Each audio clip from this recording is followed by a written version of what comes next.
le marché Baille a pris les allures d'un village fantôme.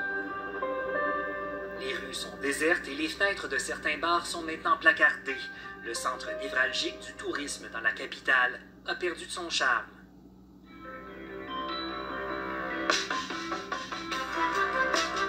Un peintre d'Ottawa a donc décidé de sortir son pinceau et de se mettre à l'œuvre. About a week ago, I came down to the Byward Market, and I noticed that a lot of these bars and pubs have been all boarded up, and it looked kind of sad and a little bit dystopian.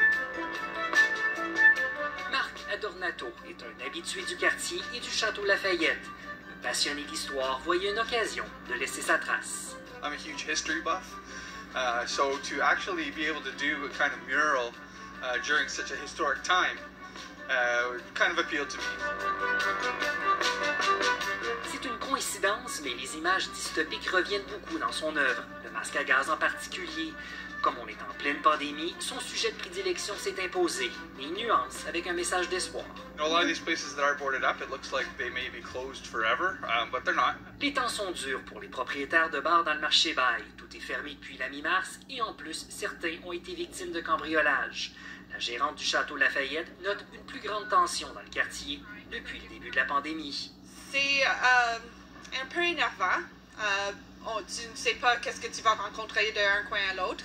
On voulait protéger nos locataires et notre entreprise familiale. C'est une entreprise très vieille et on ne voulait pas le voir détruite.